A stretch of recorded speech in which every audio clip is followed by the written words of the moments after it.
শহীদ আহরণ করেছিলেন ব্রাজিল। কাফের মুশরিকদের জোটে ছিলেন। আজকে মুসলিম যুবকেরা তাদের ইতিহাস ভুলে গেছে। ব্রাজিলের পতাকা নিয়ে গর্ব করে লক্ষ লক্ষ টাকা তৈরি দিয়ে তারা পতাকা তৈরি করে। আরো দুঃখের বিষয় হচ্ছে বাংলাদেশের সড়কে যখন কিছু তাওহীদি জনতা সেই ব্রাজিলের রাজনীতির পরিবর্তে তাওহীদের কলমা পতাকা খচিত তাওহীদের কালেমা খচিত পতাকা উড়িয়েছিল, এদেশের কিছু নাস্তিক মুরতাদদের দোষর কিছু লোক সেগুলো নামিয়ে দিয়েছে। আমি সেজন্য সারা বাংলাদেশের যুবকদেরকে বলবো, বাংলাদেশের বর্তমান প্রধানমন্ত্রী জনাব তারেক রহমানকে ধন্যবাদ জানাই।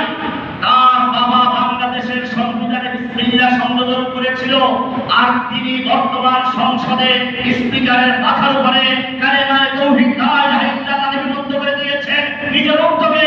আমি চাই তিনি যেন সেই যুবকদের আইডল হয়ে বাংলা জমিনে কালেমায়ে তাওহীদের হুকুমত জারি করে একটা নজির স্থাপন করে যান। এদেশের জনগণ তার বাপকে যেরকম স্মরণ করছে, তার মাকে যেমন স্মরণ করেছে, ইনশাআল্লাহ তিনি যেভাবে এই সংসদ ভবনের স্পিকারের মাথার উপরে কালেমায়ে তাইয়্যিবা লা ইলাহা ইল্লাল্লাহ লিপিবদ্ধ করেছেন, বাংলাদেশের প্রতি রাস্তায় রাস্তায়, বাংলাদেশের প্রতি স্কুল কলেজের সামনে যদি এরকম ভাবে কালেমায়ে তাইয়্যিবার পতাকা উত্তোলন করতে পারেন, ইনশাআল্লাহ দেশের তাওহীদি জনতা কিয়ামত পর্যন্ত তাকে আদর্শ নেবেন ইনশাআল্লাহ।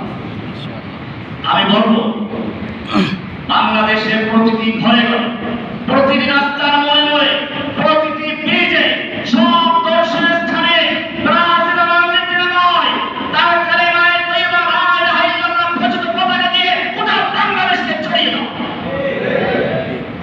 মনে রাখতে হবে, ফিতনা যে পথ ধরে আসে ওই পথেই তার মোকাবেলা করতে হবে।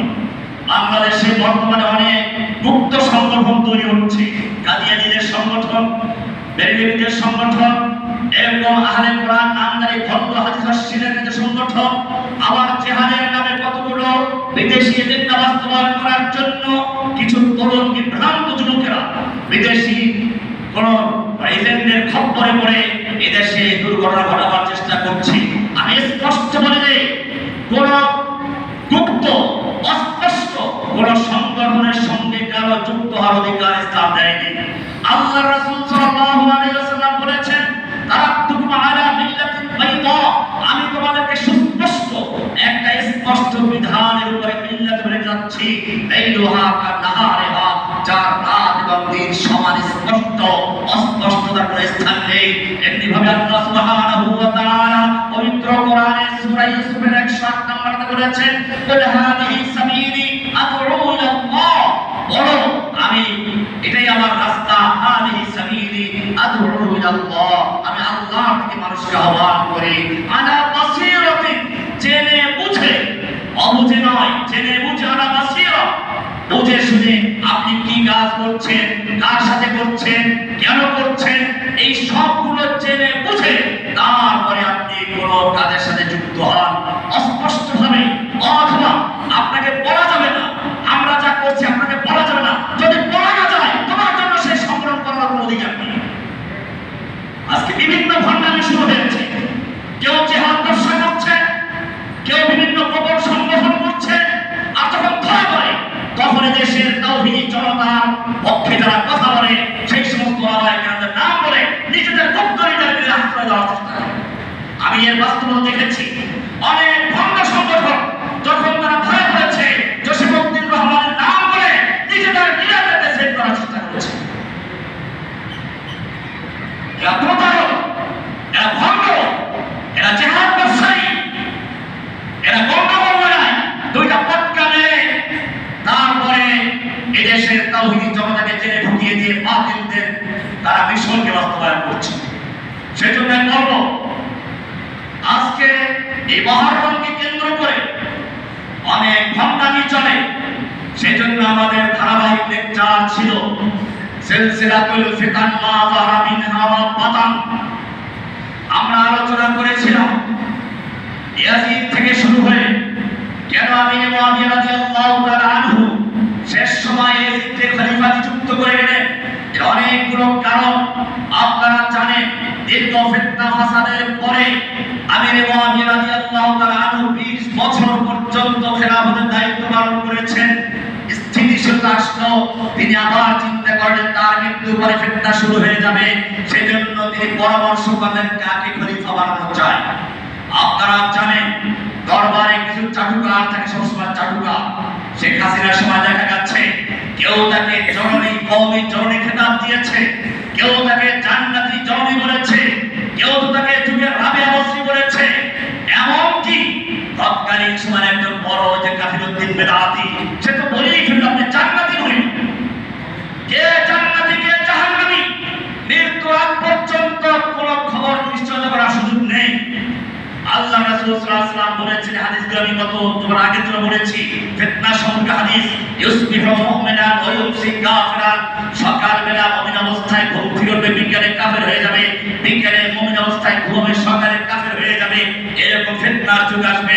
সেই যুগে একটা দেশের একটা মহিলাকে, যে রমজান মহিলা মহা অভিনেত্রী, এক এক সময় এক এক রং ধারণ করে, মক্কায় গিয়ে সে হিজাব পরে, আবার ভারতে গিয়ে তিলক পরে, এরকম একটা বহুরূপী, একটা ভ্রান্ত, ভণ্ড, প্রতারককে, একটা দাজ্জালকে, একটা ইবলিসকে এইভাবে জান্নাতের টিকিট দিয়ে দিল।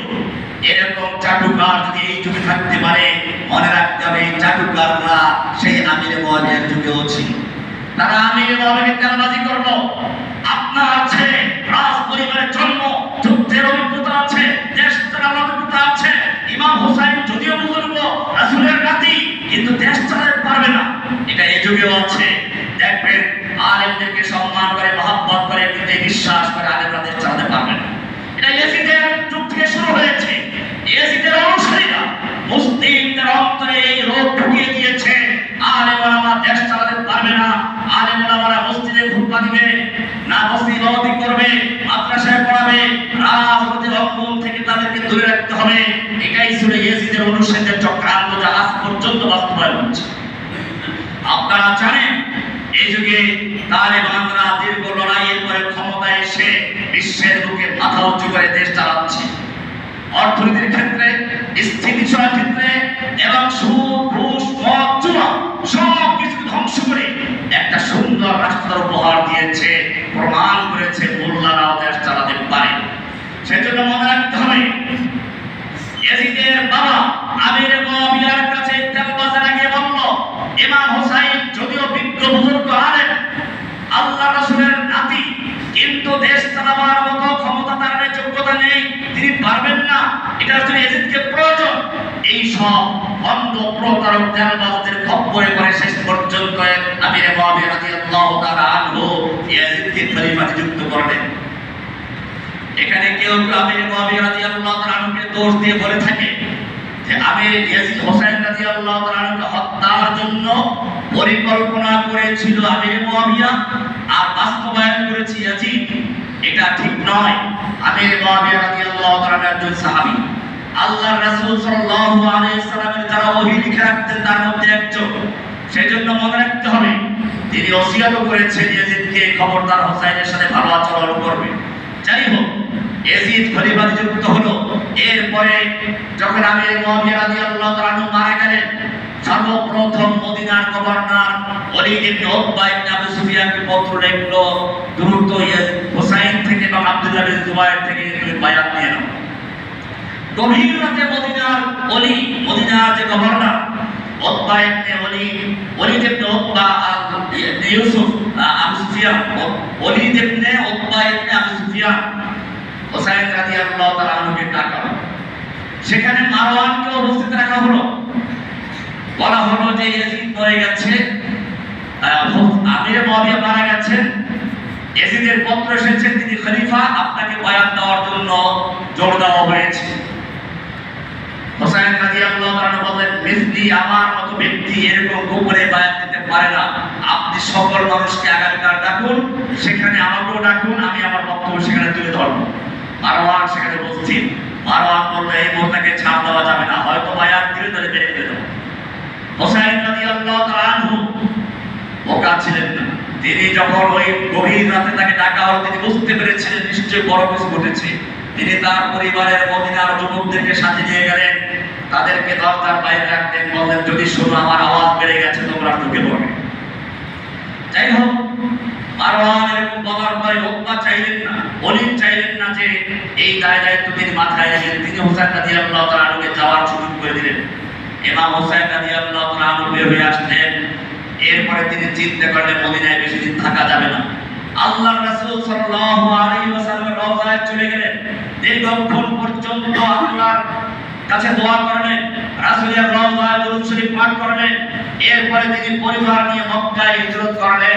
মদিনাকে চিরতরে বিদায় দিয়ে চলে গেলেন। মক্কায় যাওয়ার পরে যখন কুফার লোকদের খবর এসে গেল তিনি মক্কায় চলে এসে বায়াত দেন নাই, কুফার লোকেরা একের পর এক হাজার হাজার শত শত হাজার হাজার চিঠি লিখতে শুরু করলেন। ইমাম হুসাইন রাদিয়াল্লাহু তাআলা আনহু তিনি সরাসরি না গিয়ে তাদের চিঠিতে ভরসা না করে নিজের আপন চাচাতো ভাই মুসলিম ইবনে আকিলকে পাঠালেন, যাও কুফাতে গিয়ে বাস্তব অবস্থাটা যাচাই করে আসো। তিনি কুফায় গেলেন। একদিনে 12,000 লোক তার কাছে বায়াত দিল হযরত হুসাইনের পক্ষে। গোটা কুফা যেন তার জন্য অপেক্ষমান। তিনি পত্র লিখলেন। ইমাম হুসাইন রাদিয়াল্লাহু তাআলা আনহু যাওয়ার সিদ্ধান্ত নিলেন। বড় বড় আকাবের সাহাবায়ে কেরাম তাকে বাধা দিলেন। ইবনে আব্বাস তো বললেন আপনি যাবেন না, খবরদার, আপনার বাবার সঙ্গে কি আচরণ করেছে আপনি ভালো করেই জানেন। আর যদি আপনি একান্তই যেতে চান তাহলে নারী শিশুদেরকে আপনি রেখে যান। ইমাম হুসাইন রাদিয়াল্লাহু তাআলা দেখলেন যে না, গোটা কুফাবাসী তার জন্য অপেক্ষমান। তিনি সবকিছু নিয়ে রওনা হলেন। ওদিকে যেটা ঘটলো, যখনই ইয়াজিদের জানা হলো, ইয়াজিদ যখন জানতে পারলো কুফার অবস্থা এরকম, তখন কুফার তৎকালীন গভর্নর ছিলেন বিশিষ্ট সাহাবী নোমান ইবনে বাশীর রাদিয়াল্লাহু তাআলা আনহু, তাকে অপসারণ করে তার জায়গায় উবাইদুল্লাহ ইবনে জিয়াদ যে ছিল বসরার গভর্নর তাকে নিযুক্ত করলেন।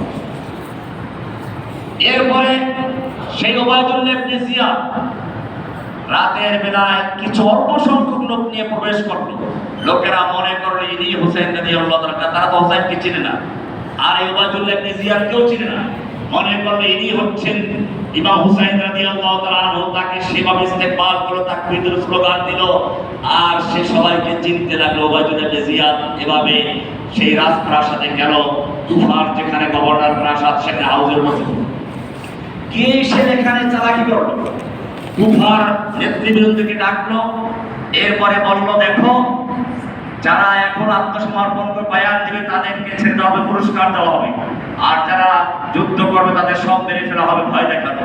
অনেক লোক চলে গেল। এমনকি ইমাম মুসলিম ইবনে আকিল যাকে হুসাইন রাদিয়াল্লাহু প্রেরণ করেছিলেন, তিনি প্রথম উঠেছিলেন মুখতার আস-সাকাফির ঘরে। সেখান থেকে তিনি সরে চলে গেলেন বিপদ আজ করতে পেরে। এরপর হানি ইবনে ওরওয়ার ঘরে। হানি ইবনে ওরওয়া একজন সম্ভ্রান্ত ব্যক্তি ছিলেন। ইয়াজিদ মুসলিম ইবনে আকিলের সন্ধান পাওয়ার জন্য একজন গোয়েন্দা লাগাল। সে বাহ্যিকভাবে মুসলিমের একজন ভক্ত হলো, হুসাইনের ভক্ত হলো। তার একটু প্রিয়লা সুন্দর আছে যারা আমাদের সমাজে গোয়েন্দাগিরি করে, পুলিশের মধ্যে অনেক আছে এরকম। এই জন্য বলা হয় পুলিশের দাড়ি আর নদীর পাড়ের বাড়ি দেখে তুমি আশ্বস্ত হইও না। নদীর পাড়ের বাড়ি যে কোনো সব ভেঙে যেতে পারে, আর পুলিশের দাড়ি যে কোনো সব পরিষ্কার হয়ে যেতে পারে। সব পুলিশ না অবশ্য, কিছু পুলিশ দেখেছি আমি জেলখানায় পেয়েছি দাড়ি কামানো। অনেক পুলিশ পেয়েছি যারা আমাদেরকে জান দিয়ে ভালোবাসত, আর দাড়িওয়ালা অনেক পুলিশ পেয়েছি এরকম যারা আমাদের সামান্য ক্ষতি করতে দিতে পারে না। যাই আমি সেদিকে যাচ্ছি না। এরকম একজন গোয়েন্দা লাগাবো এবং শেষ পর্যন্ত সেই মুসলিমের হরের আকিলের সন্ধান পেয়ে গেল। এসে খবর জানাল উবাইদুল্লাহ ইবনে জিয়াদ হানি ইবনে ওরওয়া যার ঘরে মুসলিম আকিল আশ্রয় নিয়েছিল তাকে ডাকল। জিজ্ঞেস করো, প্রথমে তিনি অস্বীকার করেছিলেন, এর মধ্যে ওই যে গোয়েন্দা তাকে হাজির করা হলো। এবারে অস্বীকার করার কোনো সুযোগ নেই, তিনি স্বীকার করলেন। তিনি বললেন আমি তা আল্লাহর কসম তাকে তোমাদের হাতে তুলে দেব, এমনকি সে তোমার পায়ের তলায় থাকে আমি তার সন্ধান দিব না। তাকে নির্যাতন করা, চরম অত্যাচার করা, বন্দী করা হলো। মুসলিম ইবনে আকিল খবর পেয়ে তিনি কিছু লোকদেরকে জড়ো করলেন, রাজপ্রাসাদে হামলা করবেন। ইবনে জিয়াদ তখন চালাকি করে তাদেরকে ভয় দেখানো, আশা ওদের লোক দেখানো। অনেক লোক তার থেকে সরে গেল। আস্তে আস্তে তিনি একা হয়ে পড়লেন। এমনকি সেই কুফায় তার একটা আশ্রয় দেওয়ার কেউ রইল না। তওয়া নামক এক মহিলার ঘরে তিনি আশ্রয় নিলেন, একটু পানি পান করলেন, থাকলেন। মহিলা তাকে আশ্রয় দিলেন। মহিলার ছেলে বুঝতে পারলো কেউ একজন এসেছে, জিজ্ঞেস করলো, মা কে ঘরে কে? বলে না, ও ঘরে কেউ নেই। গিয়ে দেখলো যে একজন লোক, এই তো সেই যাকে ওবায়দুল্লাহ বিন জিয়াদ তালাশ করতে পুরস্কার পাওয়া যাবে। বললো, মা আমি একটু তাহাজ্জুদ পড়বো, আমি মসজিদে গিয়ে তাহাজ্জুদ পড়বো। মা বললেন না, তাহাজ্জুদ এখানে পড়ে না। যে ছেলে কোনো সময় নামাজও ঠিক মতো পড়ে না, আজকে তাহাজ্জুদ পড়তে মসজিদে যাবে, বাধা দেওয়ার তো সুযোগ নেই। সোজা চলে গেছে গভর্নর হাউসে, গিয়ে সেই ওবায়দুল্লাহ বিন জিয়াদকে খবর দিলে এখানেই আছে, তাকে ধরে নেওয়া হলো। শেষ পর্যন্ত তিনি ওখানেও সত্যের উপর অটল থাকলেন, হকের উপর অটল থাকলেন, তাকে শহীদ করে দেওয়া হলো। এবং তারপরে যে ঘরে আশ্রয় নিয়েছিল সেই হানি ইবনে উরওয়া, তাকে হত্যা করা হয়েছিল। এতে একটা বড় প্রভাব পড়ে যায় কুফার ভিতরে। সবাই এখন ইমাম হোসাইনকে বাদ দিয়া সবাই ইয়াজিদের বায়াত দিয়ে দিল। ওদিকে ইমাম হোসাইন রাদিয়াল্লাহু তাআলা আনহু মক্কা থেকে কুফার পথে রওনা হয়ে গেছেন। পথের মধ্যে তিনি ফারাজদাক শায়ের, আরবের প্রখ্যাত কবি ফারাজদাক তার সাথে সাক্ষাৎ করলেন। তিনি আসছেন কুফার দিক থেকে, জিজ্ঞেস করলেন কুফাবাসীর খবর কি? তিনি কবি সাহিত্যিক মানুষ, তিনি বললেন, কুলুবুহুম মা'আক ওয়া সুয়ুফুহুম আলাইক। ঐতিহাসিক বাণী, কুলুবুহুম মা'আক, কুফাবাসীর অন্তর আপনার সঙ্গে, তবে তলোয়ার আপনার বিরুদ্ধে। সুয়ুফুহুম আলাইকা, লাম লিল মুওয়াফিক, আলা লিল মুখালিফ। কুলুবুহুম মা'আকা, তাদের অন্তর আপনার সঙ্গে, আসিয়ুফুহুম আলাইকা, তাদের তলোয়ারগুলো আপনার বিরুদ্ধে। ইমাম হোসেন রাদিয়াল্লাহু তাআলা তারপরে সামনে চললেন। এরপরে নিশ্চিত হলেন মুসলিম ইবনে আকিলকে হত্যা করা হয়েছে, কুফার অবস্থা পরিবর্তন হয়ে গেছে। তিনি সঙ্গীদেরকে নিয়ে বসলেন। তার সঙ্গে যারা ছিল তারা বলল, অনেকেই বলছিল যে আমাদের আর যাওয়া দরকার নেই, কিন্তু মুসলিম ইবনে আকিলের যারা আত্মীয় স্বজন ছিল তারা বলল, আমার ভাইকে হত্যা করা হয়েছে, তাকে রেখে আমরা ফিরে যেতে পারি না, তার উপরে বদলা অবশ্যই নিতে হবে। শেষ পর্যন্ত ইমাম হোসেন রাদিয়াল্লাহু তাআলা বললেন, তোমাদের যদি কেউ ফিরে যেতে চাও ফিরে যাও। চলতে লাগলেন, কুফার কাছাকাছি চলে গেলেন। এবারে হুর ইবনে ইয়াজিদ নামে একজন লোক ইমাম হোসাইনের সাথে সাক্ষাৎ করলেন। তার দায়িত্ব ছিল তাকে পাহারাদারি করে নিয়ে যাওয়া। ইমাম হোসেন রাদিয়াল্লাহু তাআলা বললেন, না, আমাকে হয়তো যেখান থেকে সেখানে যেতে দাও, অথবা কোনো মুসলিম বর্ডারে যেতে দাও, অথবা সরাসরি আমাকে ইয়াজিদের সঙ্গে সাক্ষাৎ করতে দাও। নিয়ে গেলেন, কারবালা নামক জায়গা পর্যন্ত পৌঁছে গেলেন। ইমাম হোসেন জিজ্ঞেস করলেন, এই জায়গার নাম কি? তারা বলল কারবালা। ইমাম হোসেন রাদিয়াল্লাহু তাআলা বললেন, আল্লাহুম্মা ইন্নী আউযু বিকা মিন কারবি ওয়াল বালা। মূলত কারব আর বালা দুইটা শব্দ, দুইটার অর্থ আলাদা আলাদা। কারবুল মানে মুসিবত, দুশ্চিন্তা, আর বালা তো বাংলা বোঝেন বালা মুসিবত। ইমাম হুসাইন রাদিয়াল্লাহু তাআলা আনহু এভাবে দোয়া করলেন। শেষ পর্যন্ত সেখানে একজন যুদ্ধের কমান্ডার চলে আসলো, ওমর ইবনে সাদ। তার কাছে ইমাম হুসাইন এই প্রস্তাব করেন। তিনি মনে করেন যাক ভালোই হয়েছে। তিনি খুশিতে এই প্রস্তাব পাঠালেন ইবনে জিয়াদের কাছে। কিন্তু এখানে ছিল আরেকজন লোক, শিমার ইবনে জিল জৌশান। শিমার বলল, না, কোন ক্রমে তাকে এখান থেকে তাকে সরতে দেওয়া হবে না, হয়তো বায়াত নইলে যুদ্ধ। ইবনে জিয়াদ সেই সিদ্ধান্তই করলেন। শেষ পর্যন্ত যুদ্ধ হলো। ইমাম হোসাইন রাদিয়াল্লাহু, আমি সংক্ষেপ করে বলছি, ইমাম হোসাইন রাদিয়াল্লাহু তাআলা আনহু যুদ্ধের ময়দানে আছেন। এক এক করে আহলে বাইতের এক একজন সদস্য শহীদ হচ্ছেন। শেষ পর্যন্ত ইমাম হোসাইন বলছিলেন, দেখো তোমাদের যদি কারো যেতে মনে চায় চলে যাও। কেউ যায় নাই। ইমাম হোসাইনের পুত্র ছিল যাকে বলা হয় জয়নুল আবেদিন, আলী ইবনে হোসাইন জয়নুল আবেদিন নামে, যে অসুস্থ ছিল। অসুস্থ, একটু পানি পান করাবেন, যেই না পানি পান করালেন তখন তাকে তীর মেরে হত্যা করা হয়েছে। এভাবেই আল্লাহর নবীর পরিবারের সদস্যদেরকে এক এক করে হত্যা করা হলো কুফার ময়দানে, কারবালার ময়দানে। ইমাম হুসাইন রাদিয়াল্লাহু তাআলা আনহুকে ছাড়লো না, তাকে শহীদ করা হলো এবং তার মাথা খণ্ডন করে ইয়াজিদের দরবারে নিয়ে যাওয়া হলো। অবশ্যই এখানে গিয়ে কি হয়েছিল সেখানে ইতিহাস বিভিন্ন রকম পাওয়া যায়। কেউ বলেছে ইয়াজিদ খুশি হয় নাই, বরং যে ইবনে জিয়াদ তাকে নিয়ে গেল, তাকে লাঞ্ছনা করতে, তাকে অভিশাপ দিয়েছেন। আমি বলবো এগুলো রাজনৈতিক বিষয়, এগুলো মায়া কান্না। আমাদের শেখ হাসিনা অনেক কান্নাকাটি করেছেন, চোখে ওই যে কি লাগাতো যেন পানি আসার জন্য, গ্লিসারিন লাগাতো, তারপরে ওই যে কি বড় মাছিগুলো লাগাতো, এরপরে কান্নাকাটি করতো আর ভিতরে বসে গান গাইতো। আপনারা যদি একটা আমার ফাঁসি চ্যানেলের বই আছে, পরে তার চরিত্র বুঝবেন। এটাই হচ্ছে শাসকদের যুগে যুগে জালিমদের চরিত্র। তারা মায়া কান্না করে, ইমাম হুসাইনের যদি সত্যিকার তোমার সামান্য অন্তরে মহব্বত থাকতো, তাহলে যখন তিনি জানতে পারেন না যে তিনি রওনা হয়ে এসেছেন আল্লাহর নবীর দৌহিত্র, নবীর পরিবারের সদস্য ফাতেমা রাদিয়াল্লাহু তাআলা আনহার কলিজার টুকরা আলী রাদিয়াল্লাহু তাআলার পুত্র, তার জন্য তুমি একটু সামান্য আসতে পারতে না? অথবা যেখানে নোমান ইবনে বশিরের মতো লোক ছিল সাহাবী, তাকে অপসারণ করে জালিম, খুনি, অত্যাচারী ইবনে জিয়াদকে সেখানে নিয়োগ দিয়েছে। এজন্য আমার অনেকে আছে এজিদের জন্য মায়া কান্না করে এজিদ কি বলে না রাহমাতুল্লাহ আলাইহি, কেউ বলে না, আমি পরিষ্কার করে দেই এজিদ সম্পর্কে আহলে সুন্নাহ ওয়াল জামাত আকীদা হচ্ছে আমরা এজিদের উপরে রাহমাতুল্লাহ আলাইহি বলবো না, লানাতুল্লাহ আলাইহি বলবো না, আল্লাহর উপরে ছেড়ে দিব। কিন্তু এজিদের প্রশংসা করা কোনো মুমিনের জন্য উচিত হবে না। কারণ এজিদের মনে যে সত্যিকার অর্থে নবীর পরিবারের জন্য মায়া থাকতো, সামান্য মহব্বত থাকতো, তাহলে সেইখানে নোমান ইবনে বশিরকে সরিয়ে দিয়ে জালিম, খুনি, অত্যাচারী, পাপিষ্ঠ, ফাসিক ইবনে জিয়াদকে নিয়োগ দিতে পারেন। এজন্য মনে রাখতে হবে, কিছু লোক আছে যখনই নবীর আব্বা আম্মার প্রশ্ন আসে বলে দেয় জাহান্নাম। ঠিক আছে, হাদিসে আছে জাহান্নামী, একটা হাদিস আছে এরকম। ওটা একটা প্রশ্ন উত্তর বলেছিল, একজনে প্রশ্ন করেছিল ইয়া রাসূলুল্লাহ আমার আব্বা কোথায়, জাহেলি যুগে মারা গেছে, বলছে জাহান্নামী। তো বলছে আপনার আব্বা আম্মা কোথায়, তারাও জাহান্নামী। এটা একটা ভিন্ন বিষয় ছিল। কিন্তু মনে রাখবেন, আল্লাহর নবী নবুয়ত প্রাপ্তির আগে যারা মারা গেছে তাদের ব্যাপারে পরিষ্কার আহলে সুন্নাহ ওয়াল জামাত আকীদা হচ্ছে তাওয়াক্কুফ। সেখানে যারা মূর্তি পূজা করে নাই, যারা দেব-দেবী পূজা করে নাই, মিল্লাতে ইব্রাহিম অনুসারী ছিল, তাদের ব্যাপারে আহলে সুন্নাহ ওয়াল জামাত আকীদা হচ্ছে তাওয়াক্কুফ করা। আল্লাহ তাদের ফয়সালা করবেন। নবীজির আব্বা আম্মা তারা মূর্তি পূজা করেছেন, কোনো প্রমাণ নেই।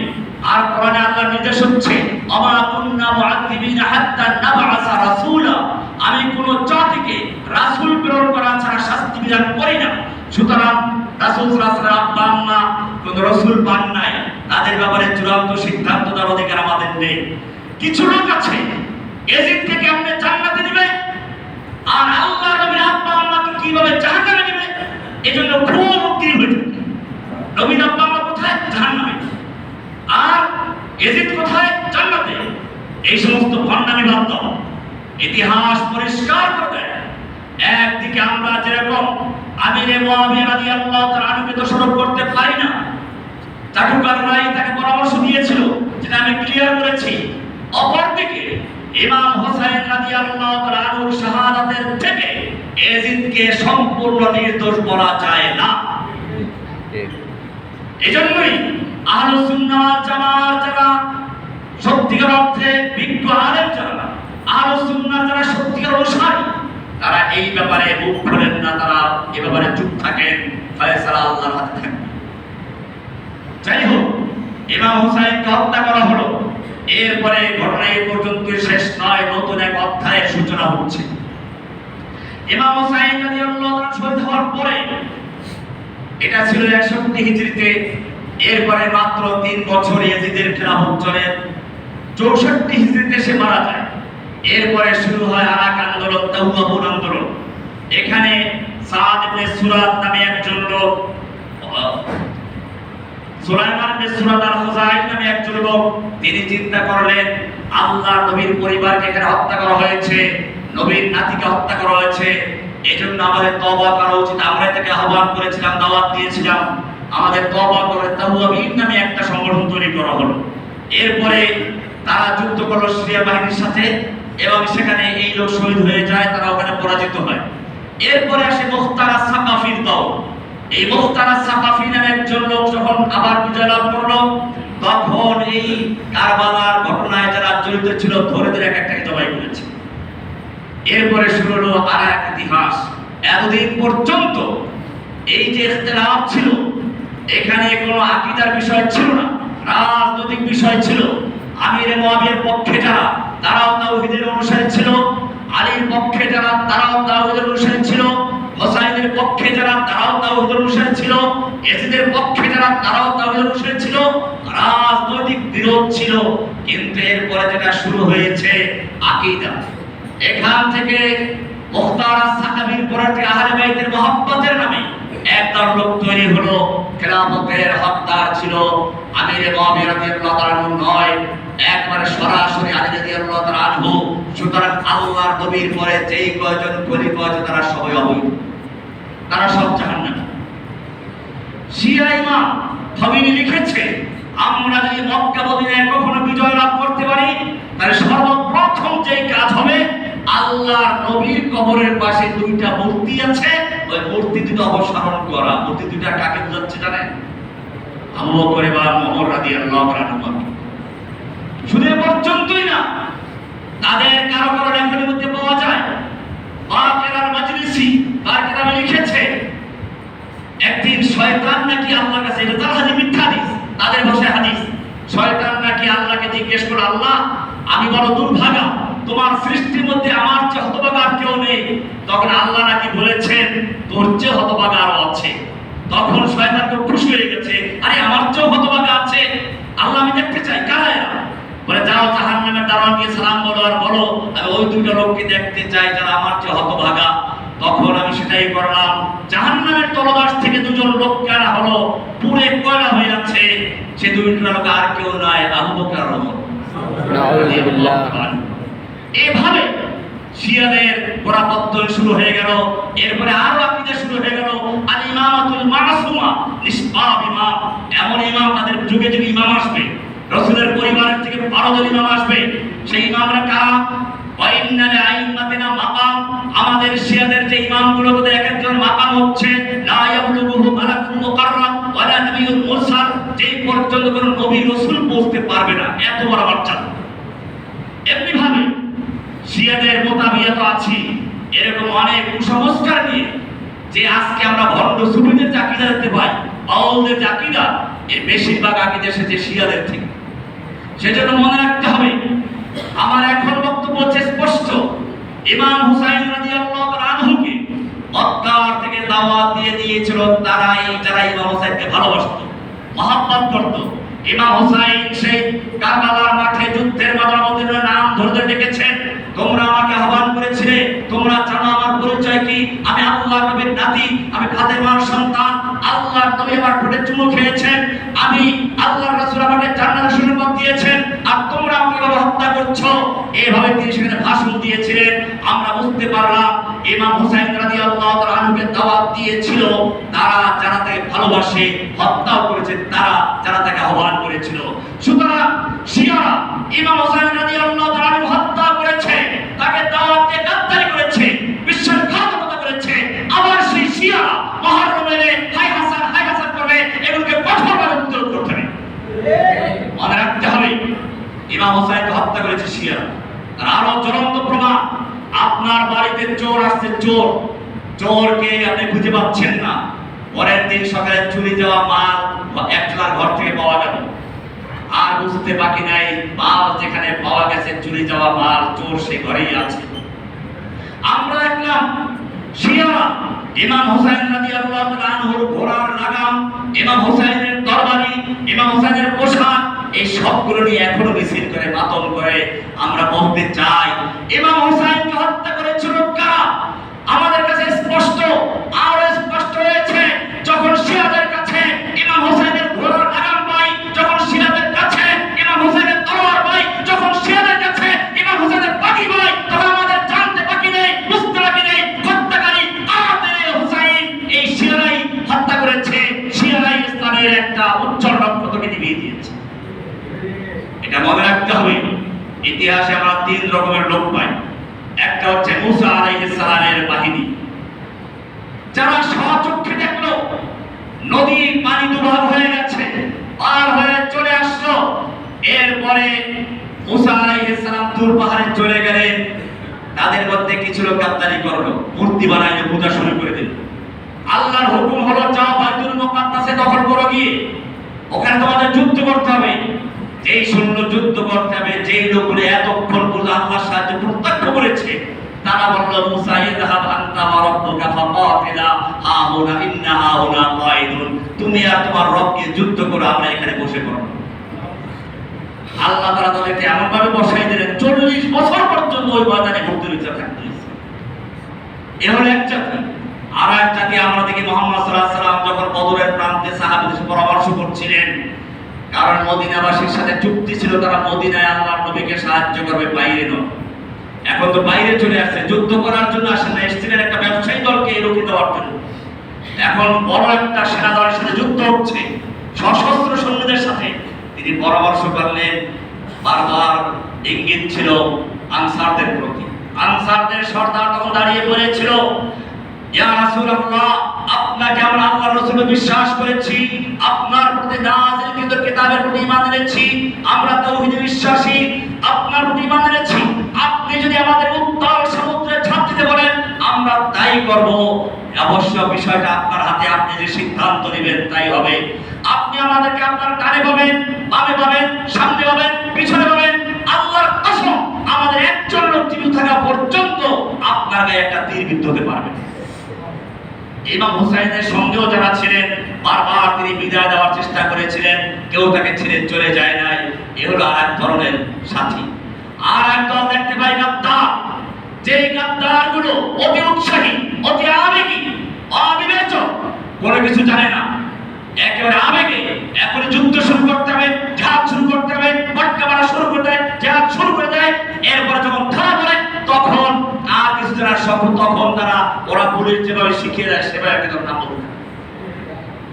এমন এমন ঘটনা ঘটেছে যেই সম্পর্কে আমার আদৌ জানা নেই, অথচ চাক্ষুষ সাক্ষী আমাদের লিডার জসিমউদ্দিন রহমান। আপনারা জানেন, সেজন্য গোটা বিশ্ব আমাকে নিয়ে যেভাবে তোলপাড় করেছে। আমি যখন বের হয়ে আসি, যখন নাকি সরকার পরিবর্তন বের হলাম, তখন আপনারা জানেন বিভিন্ন বিদেশি মাধ্যমগুলো, বিশেষ করে প্রতিবেশী একটা রাষ্ট্রের গণমাধ্যমগুলো কত তোলপাড় করেছে। ছোট আলাদিন নিকাল গিয়া, ছোট আলাদিন বের হয়ে গেছে।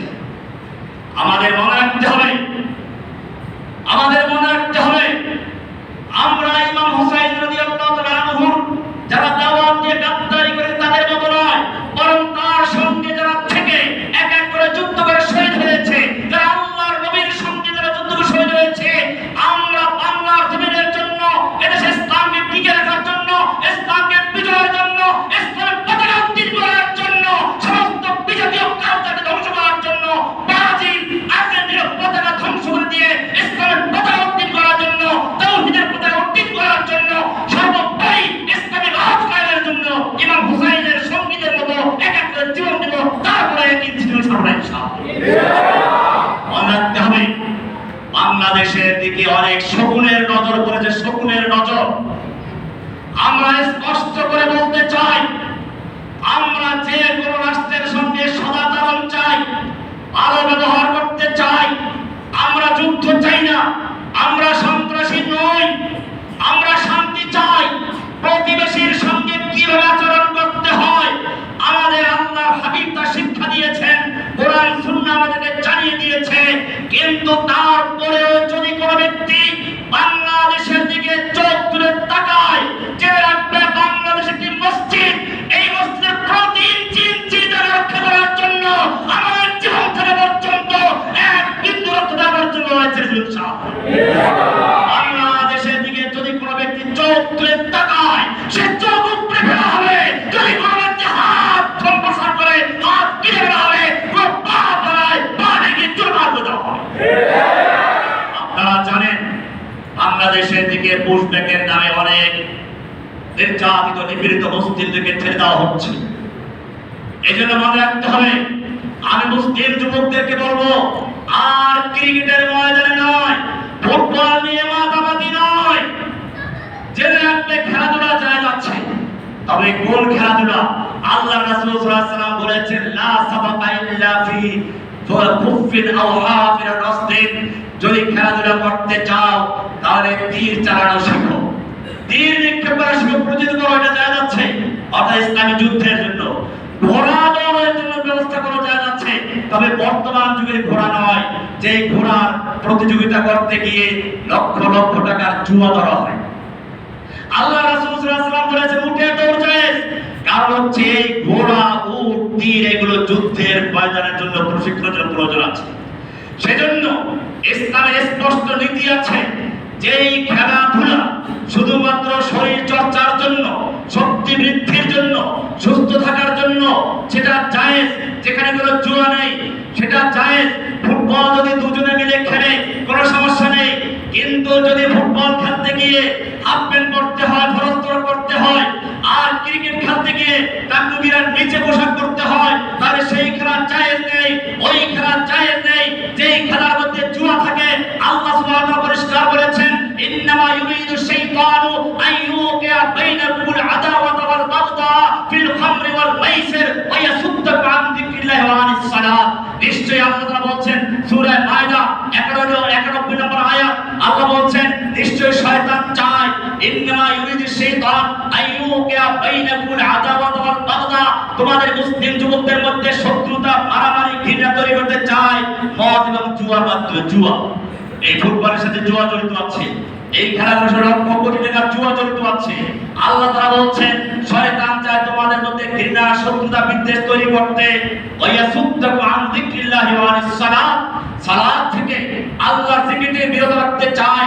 বোঝা গেল যেই খেলা আল্লাহর জিকির থেকে বিরত রাখে, যেই খেলা সালাত থেকে বিরত রাখে, যেই খেলা করতে গিয়ে ফরজ তরফ হয়, যেই খেলা গিয়ে উলঙ্গপনা, বেহায়াপনা, নাচগান দেখতে হয়, যেই খেলার মধ্যে নারীদের বিলম্বনা থাকে, সেই খেলা ইসলাম অনুমোদন করে না। এমনি ভাবে খেলাধুলা জায়েজে শর্ত আছে, যেই খেলাধুলার জন্য ইসলামের উপকার আছে, জিহাদের উপকার আছে, এজন্য ওই খেলাধুলা জায়েজ করা হয়েছে।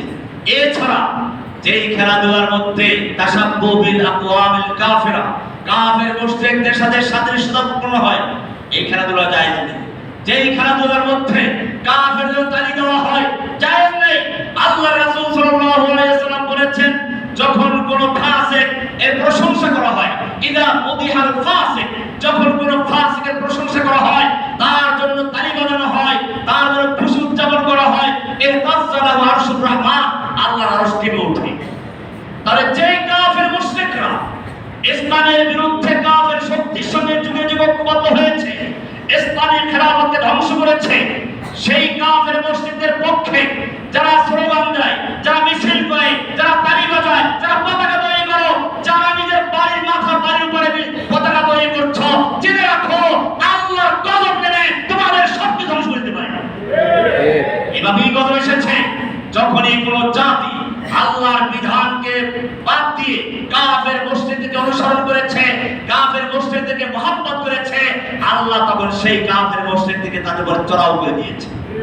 আমি গত জুমা বলেছিলাম ফিলিস্তিন, কাশ্মীর, সেই দিল্লি লাল কিল্লা এখন দাঁড়িয়ে আছে, কিন্তু মুসলিমদের সেই নেতৃত্ব নাই, কর্তৃত্ব নাই, রাজত্ব নাই, সেই সুলতানরা নাই, সেই ইসরায়েল হামলা দাঁড়িয়ে আছে, জামে কর্তবা দাঁড়িয়ে আছে, যেখান থেকে তাফসীর কুরতুবী লেখা হয়েছিল। এখন আর মুসলিমদের সেই শাসকগুলো নেই। আমি আগেও বলেছি, যুগে যুগে আমরা দেখি কেবল শেষে যার গল্প তাকে আমরা দোষারোপ করি। মীর জাফরকে সবাই দোষ দেয় যে সে গাদ্দারি করেছে, আর এই জন্য নবাব সিরাজউদ্দৌলার পতন হয়েছে।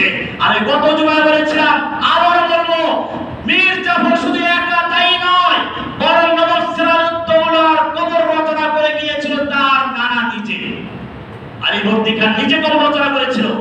কারণ হচ্ছে তিনি তার বেহায়াপনা, তার মদপান, তার ফাসিকি ফুজুরিকে বৈধতা দিতে গিয়ে মুসলিম উজিরদেরকে, মন্ত্রীদেরকে অপসারণ করেছিল। এমনি ভাবে মুসলিম জমিদার থেকে জমি কেড়ে নিয়ে হিন্দুদেরকে জমিদারি করিয়েছিল। এইভাবে তার চারপাশে হিন্দুদেরকে বসিয়েছে, সব জায়গায় হিন্দুদের কর্তৃত্ব দিয়েছে। এক সময় তিনি মরে গেছেন, তার নাতি যদিও নবাব হয়েছে, কিন্তু চতুর্পাশে সেই খুনিরাই ছিল, সুযোগ পেয়ে মীর জাফরের মাধ্যমে কামটা ঘটিয়ে দিয়েছে। ঠিক তেমনি ভাবে এখনো যারা এই বাংলাদেশের শাসক আছে, আমি বারবার বলি, আল ফিতনাতু ইযা আকবালাত আলিমাতুল উলামা, ফিতনা যখন শুরু হয় তখন আলেমরা টের পায়, আর যখন নাকি ফিতনা সর্বনাশ করে চলে যায় তখন জাহেলরা টের পায়। উলামায়ে কেরাম স্পষ্টভাবে সাবধান করছেন, বাংলাদেশের আকাশে এক কালো ঘন মেঘ ছায়া দিচ্ছে। এখনো যদি বাংলাদেশের যুবকেরা, তৌহিদি জনতা ঐক্যবদ্ধ হয়ে মোকাবেলার জন্য প্রস্তুতি গ্রহণ না করে, যুবকরা যদি সেই খেলায় মত্ত থাকে, খেলা করতে গিয়ে মারামারি করে, কবরে যায়, হাসপাতালে যায়, কিয়ামতের মাঠে আল্লাহর কাছে জবাবদিহি করতে হবে। জেনে রাখবেন, এই দেশের স্বাধীনতা সার্বত কিছুই থাকবে না। এই মসজিদগুলো হয়তো থাকবে, কিন্তু মসজিদ না, তখন হিন্দুরা বের করবে এই মসজিদগুলোর নিচে মন্দির আছে। বাবরি মসজিদে ভবিষ্যতে শহীদ করে দেওয়া হয়েছে। এখন স্লোগান তুলেছে বিশ্বের সবচেয়ে ইসলামের বড় একটা প্রতিষ্ঠান দারুল উলুম দেওবন্দ। আমি ওখানে ছাত্র, আমি ছাত্র বলে ওটা বড় তা না, আমার মতো লক্ষ লক্ষ হাজার হাজার না লক্ষ লক্ষ ছাত্র সারা দুনিয়া ইসলামকে প্রচার করে যাচ্ছে দারুল উলুম দেওবন্দের ছাত্র হয়ে। দারুল উলুম দেওবন্দের অনেকেই বলে সুফিবাদের প্রচারক। আমি সকলকে সাবধান করতে চাই, দেওবন্দি হও, দেওবন্দি বিরোধী হও। দেওবন্দিরা ঠিকই আছে, বিরোধী করেছে, সুফিবাদ আছে, কিন্তু সেই সুফিবাদ সেই বেরেলভি সুফিবাদ নয়, সেই সুফিবাদ কবর পূজারী সুফিবাদ নয়, সেই সুফিবাদ বড়, সে আসলে আধ্যাত্মিকতার শক্তির ব্যাপার। সেখানে যাদেরকে দেওবন্দি বলা হয় তারা এক একজন যোদ্ধাও ছিলেন। কাসেম নানভী রাহমাতুল্লাহ আলাইহি নিজে যুদ্ধ করেছেন, কমান্ডারের দায়িত্ব পালন করেছেন। হাজী ইমদাদুল্লাহ মুহাজির মক্কি রাহমাতুল্লাহ আলাইহি থানা ভবনকে রাজধানী করে ইসলামী খেলাফত ঘোষণা করেছিলেন। তিনি ছিলেন আমিরুল মুমিনিন। এরপরে রশিদ আহমদ গনবী রাহমাতুল্লাহ আলাইহি তিনি ছিলেন প্রধান বিচারপতি। এইরকম ভাবে ইংরেজদের বিরুদ্ধে যুদ্ধ করে একটা ইসলামী রাষ্ট্র গঠন করে লড়াই করে তারপরে যখন কিছু কাঠগড়ার কারণে পরাজিত হলেন, তারপর তারা সিদ্ধান্ত নিলেন এখন আমরা সম্মুখ যুদ্ধ না করে একটা ইসলামিক প্রতিষ্ঠান করি, যেখান থেকে আবার ভবিষ্যৎ নেতৃত্ব তৈরি হবে, মুজাহিদ তৈরি হবে, লিডার তৈরি হবে, যারা আবার ইংরেজদের বিরুদ্ধে লড়াই করে ভারতবর্ষকে উন্মুক্ত করবে। সেই পরিকল্পনা নিয়ে দেওবন্দ প্রতিষ্ঠা হয়েছে এবং বাস্তবে তাই হয়েছে। দারুল উলুম দেওবন্দের সন্তানরাই পরবর্তীতে খেলাফত আন্দোলন, রেশমি আন্দোলন, ইংরেজ খেলা আন্দোলন, এই ফরাজি আন্দোলন, যত খেলাফত আন্দোলন সব কিছুর মাধ্যমে এদেশ থেকে ভারত থেকে ইংরেজদেরকে তাড়িয়েছিল। সেজন্য মনে রাখতে হবে অকিফত है इस राज से ये तार रसूल भी हर दौर में तकदीर वफा हमसे हुई है। সুতরাং দেওবন্দিরা সুফি হলো, সেই সুফি ছিল মুজাহিদ সুফি, যোদ্ধা সুফি, সেই সুফি ছিল তাওহীদবাদী সুফি। আর এটাকে কেন্দ্র করে যারা ব্যবসা করে, কবর পূজারী, মাজার পূজারী, এদের সঙ্গে দেওবন্দি সুফিবাদের কোনো সম্পর্ক নেই। আমি স্পষ্ট বলছি। এই জন্য অনেকটা আমাকে মনে করতে পারে যে ওরে দেওবন্দি হয়ে কিভাবে আবার সুফিবাদের বিরুদ্ধে বলে। না, আমি দেওবন্দি সুফিবাদের বিরুদ্ধে কথা বলি না। আমি যারা হক উলামায়ে কেরাম, যারা কোরআন এবং সুন্নাহ মোতাবেক চলে, সে যেই নামেই কাজ করুক, পীর নাম ধরুক আর শায়েখ নাম ধরুক, কোরআন সুন্নাহর অনুসরণ করে, তাওহীদের কথা বলে, কালিমা বিল্লাহর কথা বলে, আল্লাহর জমিনে আল্লাহর দ্বীনকে বিজয়ী করে কথা বলে, আমি তাদের সঙ্গে ঐক্যবদ্ধভাবে আছি এবং কিয়ামত পর্যন্ত মৃত্যুবরণ থাকার ইচ্ছা আছে। কিন্তু যারা ইসলামের সুফিবাদের নামে আল্লাহর নবীর বদর খন্দককে ভুলে যায়, যারা সুফিজমের নামে নফসের জিহাদকে পরাজয় ঘোষণা দিয়ে আল্লাহর নবীর বড় বড় যুদ্ধগুলো, আল্লাহর নবীর জিহাদগুলো, বদরের যুদ্ধ, ওহদের যুদ্ধ, আল্লাহর নবীর নাম শহীদ করা যুদ্ধকে বিতর্কিত করে দেয়, যারা ইসলামের সমালোচনা করে, আমি সেই সমস্ত সুফিবাদের বিরুদ্ধে অবশ্যই আছি। সেজন্য আমাদের দুইটা জিনিস করবে। একটা হচ্ছে এই তাওহীদ, বিশুদ্ধ আকীদা, সমস্ত শিরক আর বিদআতের বিরুদ্ধে, সমস্ত ভণ্ডামির বিরুদ্ধে, সমস্ত ফিতনার বিরুদ্ধে। আজকে ফিতনার শেষ জুমা, সেজন্য বলবো ফিতনা হচ্ছে ধর্ম নিরপেক্ষতা ফিতনা, ফিতনা হচ্ছে ডেমোক্রেসি ফিতনা, ফিতনা হচ্ছে জাতীয়তাবাদী ফিতনা, ফিতনা হচ্ছে সুফিজমের ভণ্ডামি ফিতনা, ফিতনা কবরবাদী ফিতনা, ফিতনা হচ্ছে আহলে কোরআনের ফিতনা, ফিতনা হচ্ছে কাদিয়ানীর ফিতনা, ফিতনা হচ্ছে ভণ্ড সুফিবাদের ফিতনা, ফিতনা মাওলাদের ফিতনা, ফিতনা হচ্ছে ভণ্ড ইমাম মাহদী দাবিদারদের ফিতনা, ফিতনা হচ্ছে ইমাম মাহমুদ নামদারি ভণ্ডদের ফিতনা, ফিতনা হচ্ছে এইভাবে শিয়া নামদারি মুহররম এলে পরে যারা মুহররমের ঐতিহ্যকে ভুলে গিয়ে ভণ্ডামি করে। আল্লাহ রাসূল সাল্লাল্লাহু আলাইহি ওয়াসাল্লাম এমন করে প্রশ্ন করে, ইমাম হুসাইনকে শহীদ হওয়ার পরে আল্লাহ নবী কি করে জানলেন মুহররমের এত ফজিলত? আমি স্পষ্ট বলতে চাই, মুহররম মাসের আগামী জুমা হচ্ছে মুহররম 10 তারিখের পর্বে হয়তো। এর মধ্যে আপনাদের মনে রাখতে হবে আল্লাহ রাসূল সাল্লাল্লাহু আলাইহি ওয়াসাল্লাম স্পষ্ট করেছেন, আল্লাহ নবী বলেছেন সবচেয়ে রমজানের পরে সবচেয়ে ফজিলতপূর্ণ মর্যাদাপূর্ণ যে রোজা হচ্ছে তা হলো শাহরুল্লাহিল মুহররম, মুহররম মাসের ফজিলত। আল্লাহ নবী সাল্লাল্লাহু আলাইহি ওয়াসাল্লাম মুহররম মাসে রোজা রাখতেন। একটা হচ্ছে আশুরার দিন, আল্লাহ রাসূল আশুরার দিন রোজা রাখতেন। আশুরার দিন সম্পর্কে বলা আছে আহদাসিবু আলাল্লাহি আইয়ুকাফিরা as-সানাতা আল্লাতী ক্বাবলাহা, আশুরার দিন রোজা রাখা 1 বছর আগের সমস্ত গুনাহগুলো মাফ হয়ে যায়। আমরা আরাফাতের রোজা সম্পর্কে জেনেছিলাম 1 বছর আগে 1 বছর পরে। আর এই যে সামনে আসতেছে আশুরার দিন, এই দিনের রোজা রাখলে পরে আল্লাহ রাসূল বলেছেন 1 বছর আগের গুনাহগুলো মাফ হয়ে যায়। এমনি ভাবে আল্লাহ রাসূল সাল্লাল্লাহু আলাইহি ওয়াসাল্লামকে বলা হলো এই সময় যে ইহুদিরা রোজা রাখে, আল্লাহ রাসূল সাল্লাল্লাহু আলাইহি ওয়াসাল্লাম বলেন তাহলে আগামী বছর যদি বেঁচে থাকি একদিন 9 তারিখ সহ রাখবো, কারণ ইহুদি খ্রিস্টানদের মিল রাখা যাবে না। কি পরিষ্কার দিন আমাদের। আল্লাহ নবী যখন বলা হলো এই দিনে ইহুদিরা রোজা রাখে, তিনি বললেন কেন তোমরা রোজা রাখো? বলে আমরা রোজা রাখি এই দিনেই আল্লাহ তাআলা মূসা আলাইহিস সালামকে নাজাত দিয়েছিলেন, ফেরাউনকে চুবিয়ে মেরেছিলেন, সেই শুকরিয়ার জন্য আল্লাহ রাসূল বলেন আনা আহাক্কু বিমূসা, মূসা নবীর অনুসরণ করার ক্ষেত্রে তোমাদের চেয়ে আমি বেশি হকদার। তিনি রোজা রাখলেন না, বললেন আগামী বছর থেকে আল্লাহ বাঁচায় রাখলে একদিন আগে বা একদিন পরে মিলিয়ে রাখবো, কিন্তু পরের বছর আল্লাহ নবী আর বাঁচেন নাই, দুনিয়া থেকে চলে গেছেন। সুতরাং এই মুহররম মাস, এই মাসে রোজা রাখার ফজিলত আছে। একটা হচ্ছে মুহররম মাসের রোজা, আরেকটা হচ্ছে আশুরার রোজা। আশুরার রোজা আপনারা যারা রাখবেন অবশ্যই 10 তারিখের আগে অথবা পরে একদিন দিবেন। উত্তম হচ্ছে 9 তারিখে রাখা, 9 এবং 10 দুই তারিখ রাখা। এমনি ভাবে আশুরার রাতে ইবাদত করার ফজিলত আছে।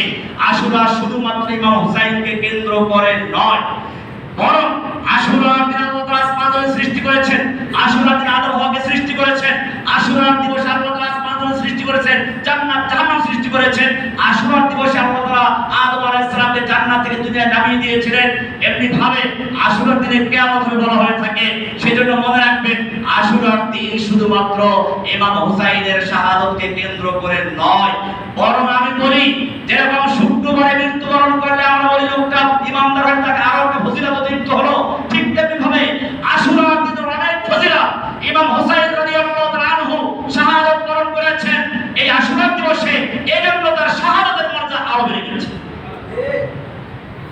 আশুরার দিবসের মর্যাদা তার শাহাদাতকে কেন্দ্র করে নয়, বরং আশুরার দিবসকে কেন্দ্র করে তার শাহাদাতের মর্যাদা আরো বেড়ে গেছে।